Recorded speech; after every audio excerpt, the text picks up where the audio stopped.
Ladies and gentlemen, welcome back to Driven Wyld. Today we are talking about Instacart's growing problem. So recently I got a message from my live stream partner, Budsoda. Thank you so much for sending me this and making this video possible. Every now and then somebody I work with will send me some content specifically about something that is happening in the gig economy, specifically on social media, because I can't be in every group possible. In fact, this is a screenshot from Instacart group that I am currently not a part of. I am on a lot of different groups on social media in terms of the gig apps, but this is not one of them. And I was surprised because I thought I had pretty much all of them, but I guess not. But regardless, this ended up popping up on my feed and I wanted to talk to people about it. So with that said, we are talking about everything that is being said in this conversation I had with Budsoda, what they tell you versus how it actually is, and everything in between. But before we do that, let's go over a quick disclaimer. The content of this video does not contain, is never intended to be, legal, business, financial, tax, or health advice of any kind. This video is for entertainment purposes only. It is advised that you conduct your own research and consult qualified professionals before applying anything you find online. I also want to be clear that everything that we're going to be talking about is very market dependent, and what applies to me and my market may not apply to you. So with that said, let's get started. So this scummy behavior on Instacart is actually something that everyone knows about to a certain degree. It's actually why I am not a very active Instacart shopper. But it goes as follows. This person did a stacked order on Instacart. Not too abnormal so far. The batch pay was $20.97. The tips were $34, but they were originally $243 and $4 in a single batch. Then they dropped it from that big of an order to $30. That is egregious behavior on Instacart, and that should never be tolerated. Committing that much time and energy and being promised $243 for an order, or even if it was just $10 more than what it was originally paying out, that is gross.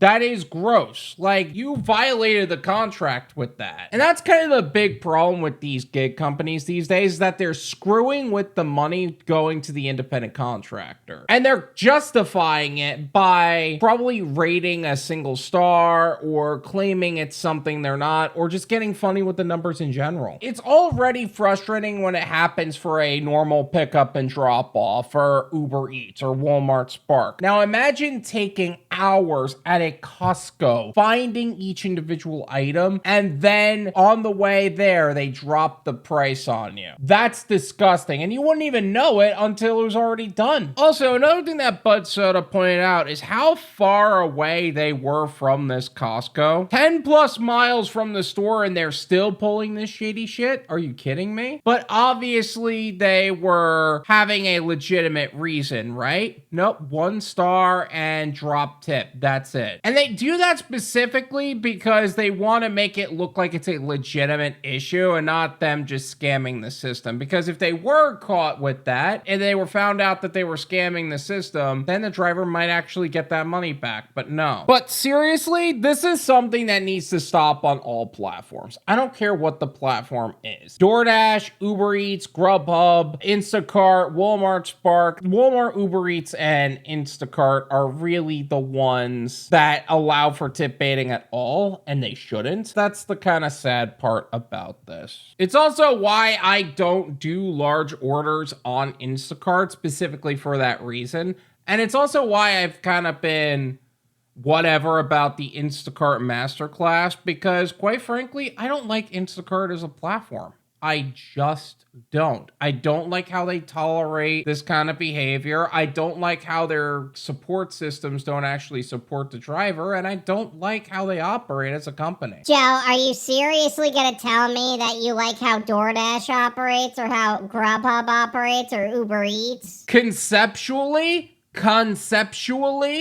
Picking up and delivering without any problem with the actual payouts is, in my eyes, not an issue. Obviously, the support is a big deal and they need to actually do their job, and Uber Eats does allow for tip baiting or tip scraping in some cases, but still, I don't allow for people to get funny with the numbers. I just don't. And after a while, you as a person are going to figure out what gig apps you are willing to tolerate, what companies you are willing to work with, and set up your gig portfolio accordingly. Maybe you're okay with doing shopping orders because you don't drive around as much. Maybe you're the kind of person that prefers just pick up, drop off, and that's it. Maybe you're the kind of person that prefers a consistent route as opposed to just one off, and just would prefer the same scheduled route. Maybe you're someone like me who would prefer scheduled orders, and that's really it. But that's just reality. People are going to do gig work their own way and what is most efficient for them. And you should be that way. You should figure out what works best for you. This is your business. This is your gig portfolio. Don't take everything I say in terms of how people operate in the gig economy as gospel. My live stream partner, Budsoda, we are live on Tuesdays at 9 p.m. Eastern Standard Time every week. One of the things he talked about was he is okay with doing stack and route with certain types of catering and certain types of on-demand orders depending on how long it's going to take for him to do those orders. Me, I'd want to do the one order,